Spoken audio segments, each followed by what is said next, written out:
Naku po mga kababayan, nagkatapatan nga itong si Senador Marcoleta at si Senator Lacson, no, patungkol nga ito sa nangyaring special session at sa ginawang Commission on Appointments patungkol dito sa 5 general nga mga kababayan ng AFP.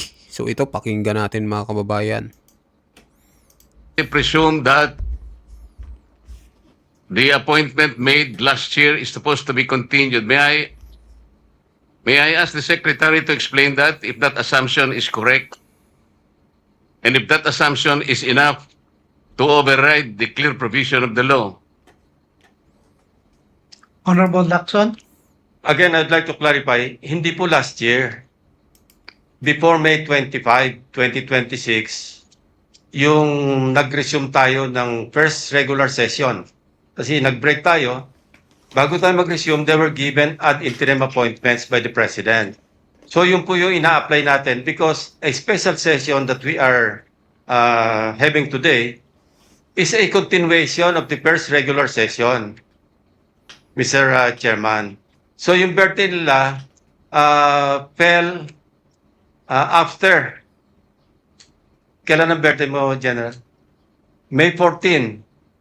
So yung ad interim appointments were given before May 14, I suppose. So you confirm that. So hindi ka covered ng 1-year ban. That's the clarification that I manifested earlier, Mr. Chairman. How about the others? Covered sila ng hindi sila covered ng 1-year ban when they were given their ad interim appointments Before May 25, di ba? Kasi kung after May 25, resumption, nomination, at saka hindi na kayo mag-apply. But since you were given your ad interim appointments, since Congress was in recess at that time, having resumed on May 25, hindi po kayo mako-cover ng 1-year ban. That's my point. So I hope I satisfy the query posited by the Honorable Marcoleta. Thank you, Mr. Chairman. Well, Mr. Chair, that is an assumption. Somebody should explain from this committee if that assumption is correct. Because the law is the law. They have just reached their age of 56. And they were bypassed. That is a fact. We cannot change that fact, Mr. Chair. That is the only point that I'm trying to raise here. Kasi maliwanag po yung sinasabi naming batas. Wala po tayong personalan dito. I hope that these 5 officers, gusto ko rin naman sila na mailagay natin sa tamang ayos ng kanilang confirmation. But there is a hurdle here. Yun lang ang problema rito, Mr. Chair. Kasi maliwanag po yung sinasabi ng batas. Lumilitaw, after their compulsory retirement, less than 1 year na eh. As a matter of fact, they were unable to submit the documents for confirmation only, siguro, hindi ko po alam, but only the Secretary can testify when exactly were they able to complete the documents for confirmation. Ang may kasalanan po talaga, yung June 3 kasi, nag-adjourn. Pagkatapos, sana man lang, before adjournment, sinabi natin, nag-schedule tayo, na i-confirm natin sila. Wala nga silang kasalanan, but somebody is at fault here. And then we have now a problem with the law. We cannot just simply say na we assume that they are not covered by 1-year ban. No. The law is very clear, Mr. Chair. Salamat po. So yun mga kababayan, no? Matindi talagang si Senator Marcoleta ay talagang sinusunod yung batas mga kababayan. So yun ngayon nasilip niya, no, sa nangyaring appointments nitong 5 general ng AFP. So balikan natin simula umpisa mga kababayan.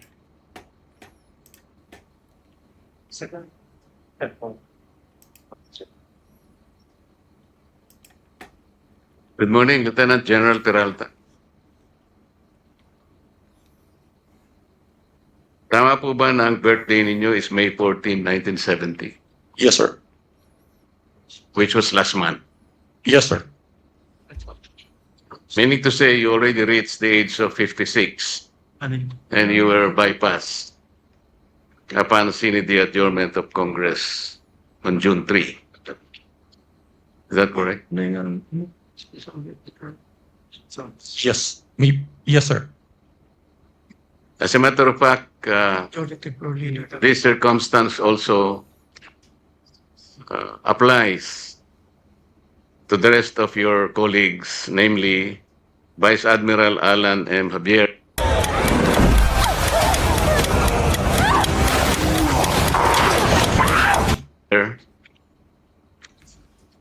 whose birthday is May 16, 1970.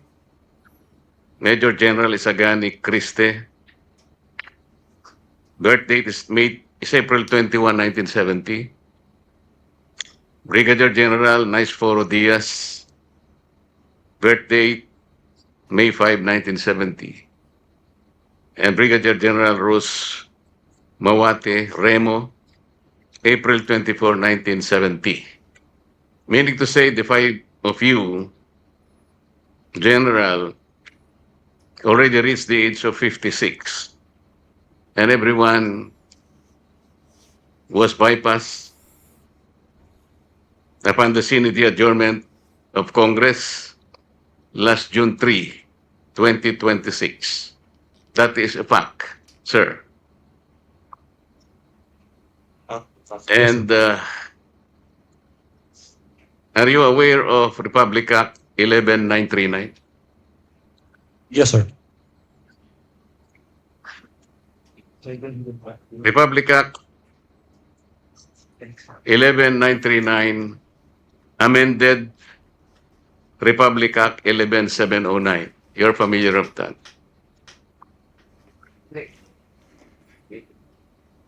Do you know why I am citing this particular law, General? Yes, sir. Why? We are less than 1 year, sir. Yes. You are correct. Section 2 of Republic Act 11709, which is now Section 1 of 11939, last paragraph, says that to be eligible for appointment or promotion to the grade of Brigadier General or Commodore O-07 or higher, except for positions under Sections 2A and 2B, the officer must have at least 1 year remaining of active service before compulsory retirement. And would you say that you lack at least 1 year remaining of active service before your compulsory retirement? Yes, sir. We were ordered to come here, sir, and we are directed to appear before the commission appointments. And so therefore, it only means that the five of you may no longer be eligible for reappointment in view of the prohibition under Section 1 of Republic Act 11939. Am I correct, sir? Yes, sir. Thank you. Thank you, Mr. Chair. Thank you, Honorable Marco. Honorable Senator Ping Lacson is recognized. Yes, Mr. Chairman. Just for clarity, I believe and I was told by the Secretary of the Commission on Appointments that the ad interim appointments of this fine gentleman and lady is a mere resubmission of their previous ad interim appointments given before the resumption, the May 25, 2026 resumption of the first regular session. And since this is a special session, it is a continuation of the first regular session. Therefore, hindi pa po sila pasok do sa 1-year ban. Kasi hindi naman po nila kasalanan na nagkagulo-gulo kami dito sa Senado at hindi na take up yung kanilang confirmation. So with that manifestation, Mr. Chairman, I move that we recommend to the plenary the confirmation of the aforestated or aforementioned gentleman and lady in plenary. I so move, Mr. Chairman. There's, yes, Honorable Rizon Taveros. Second the motion, Mr. Chair. Any objection to the motion duly seconded? Mr. Chair, Yes, Honorable Albano is recognized. Mr. Chair, Your Honors, on the part of the minority, we place on record our full support for the confirmation of the 5 generals and flag officers of the Armed Forces of the Philippines, whose appointments are now under consideration. These officers have rendered long and distinguished service to the nation. As such, the minority supports the favorable confirmation of their appointments and commends their dedication and sacrifices in their service to the Filipino people. Mr. Chair, as the acting minority floor leader on behalf of the minority and the Filipino people, we interpose no objection to their confirmation. Thank you, Mr. Chair. Thank you, Honorable Albano. Honorable Bongo is recognized.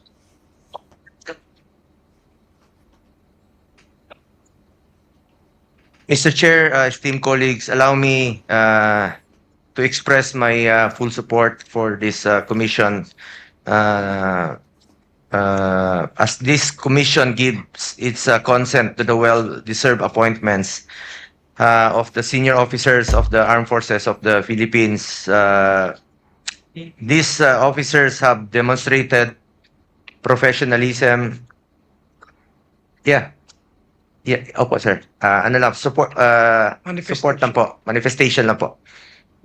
These officers have demonstrated professionalism, dedication, and unwavering commitment to their duties in safeguarding our nation's sovereignty, protecting our people, and upholding the Constitution. Wala na po akong katanungan sa kanila. And in fact, itong dalawa, no, si Vice Admiral Alan Madrid Javier, Lieutenant General Edmundo Peralta are mga tanglaw diwa, class of 92. Their years of service, leadership, and sacrifice reflect the highest ideals of military service and have earned them the trust and confidence of their fellow servicemen. At naintindihan ko rin po na yung 1 year bar rule, no, na dapat nilang mahabol dahil bawat star na alam po ni Senator Ping Lacson yan noon pa, parati nating pinaglalaban dahil napakahalaga po sa kanila yung 1 star na madagdag sa kanila. Yan po dala-dala na nila hanggang sa kanilang pagtanda. At maraming salamat rin po Senator Ping sa mga suporta mo noon sa sundalo. Mr. Chair, dahil sa kanilang kabayanihan at pagbibigay serbisyo sa ating bansa, gusto ko lang pong bigyang pagkilala at pagpupugay sina Vice Admiral Alan Madrid Javier, Lieutenant General Edmundo Peralta, Philippine Army, Major General Isagani Ocampo Criste, na naging PSG rin po nung panahon ni dating Pangulong Rodrigo Duterte, Brigadier General Nice Foro, no? Medrana Diaz Jr., Philippine Army, and Brigadier General Rosa Mawate Remo, Women in Uniform. Ma'am, sa panahon ng banta sa seguridad, sakuna at iba't pang hamon sa kapayapaan at kaayusan, sila ay naninindigan at naglingkod ng buong katapatan sa iba't ibang tungkulin at responsibilidad na kanilang ginagampanan. Napatunayan ng mga opisyal nito ang kanilang kakayahang mamuno at maglingkod. Panahon ng pandemya, panahon ng giyera sa Marawi, bagyo, lindol, baha, patuloy kayo nagtatrabaho para sa ating mga kababayan. At maalala ko po, nung panahon ni dating Pangulong Rodrigo Duterte, pinaglaban natin na madoble po ang sahod ng entry position ng military at lahat po ng uniform personnel dahil po yan sa inyong sakripisyo para sa bayan at hindi po natin mararating itong kinaroroonan natin kung hindi po dahil sa inyo.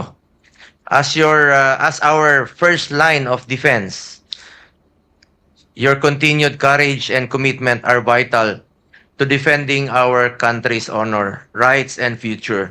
We also call on you to remain steadfast in protecting our sovereignty. Maraming salamat po sa inyong dedikasyon, sakripisyo, at walang katulad na serbisyo sa ating mga kababayan.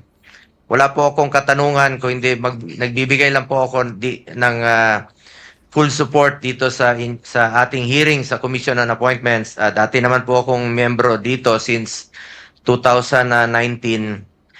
at hindi po matutumbasan ang inyong kontribusyon sa bayan. Pero meron lang po akong paalala sa ating Armed Forces of the Philippines. Unahin lagi ang interes ng bayan. Unahin po lagi ang interes ng bawat Pilipino. Mabuhay po kayo. Maraming salamat po. Thank you, Mr. Chair. Senator Bongo. Yes, Honorable Marcoleta. Mr. Chair, I did not get proper explanation on the concern that I raised before this committee. I don't think we are in a position to violate an existing law. What I heard is an assumption that was passed on to the secretary of this commission. Somebody presumed that the appointment made last year is supposed to be continued. May I ask the secretary to explain that, if that assumption is correct? And if that assumption is enough to override the clear provision of the law? Honorable Lacson. Again, I'd like to clarify, hindi po last year. Before May 25, 2026, yung nag-resume tayo ng first regular session. Kasi nag-break tayo. Bago tayo mag-resume, they were given ad interim appointments by the President. So yun po yung ina-apply natin because a special session that we are having today is a continuation of the first regular session, Mr. Chairman. So yung birthday nila fell after. Design the perfect voice for your brand. Kailan ang birthday mo, General? May 14. So yung ad interim appointments were given before May 14, I suppose. So you confirm that. So hindi ka covered ng 1-year ban. That's the clarification that I manifested earlier, Mr. Chairman. How about the others? Covered sila ng hindi sila covered ng 1-year ban when they were given their ad interim appointments Before their before May 25, di ba? Kasi kung after May 25, resumption, nomination, at saka hindi na kayo mag-apply. But since you were given your ad interim appointments, since Congress was in recess at that time, having resumed on May 25, hindi po kayo mako-cover ng 1-year ban. That's my point. So I hope I satisfy the query posited by the Honorable Marcoleta. Thank you, Mr. Chairman. Well, Mr. Chair, that is an assumption. Somebody should explain from this committee if that assumption is correct. Because the law is the law. They have just reached their age of 56. And they were bypassed. That is a fact. We cannot change that fact, Mr. Chair. That is the only point that I'm trying to raise here. Kasi maliwanag po yung sinasabi naming batas. Wala po tayong personalan dito. I hope that these 5 officers, gusto ko rin naman sila na mailagay natin sa tamang ayos ng kanilang confirmation. But there is a hurdle here. Ilang ang problema rito, Mr. Chair, kasi maliwanag po yung sinasabi ng batas. Lumilitaw, after their compulsory retirement, less than 1 year na eh. As a matter of fact, they were unable to submit the documents for confirmation only, siguro, hindi ko po alam, but only the secretary can testify when exactly were they able to complete the documents for confirmation. Ang may kasalanan po talaga, yung June 3 kasi, nag-adjourn, pagkatapos, sana man lang, before adjournment, sinabi natin, nag-schedule tayo, na i-confirm natin sila. Wala nga silang kasalanan, but somebody is at fault here. And then we have now a problem with the law. We cannot just simply say na we assume that they are not covered by 1-year ban. No. The law is very clear, Mr. Chair. Salamat po. Yun mga kababayan, yun po yung buong paliwanag ni Senador Marcoleta, no? Kaya nakikipagtalo siya dito kay Lacson kasi parang sumobra na nga ata mga kababayan ng 1 taon. May 1-year bar rule nga daw na sinusunod, no, yung batas. So yun po yung gustong sabihin o sundin dapat ni Senador Marcoleta. Dapat may batas tayong sinusunod. So yun lang mga kababayan. So mag-comment kayo kung pabor ba kayo sa pahayag ni Senador Marcoleta. At sa mga bagong pasok dyan, pa-subscribe din mga kababayan ng ating channel. Maraming salamat po.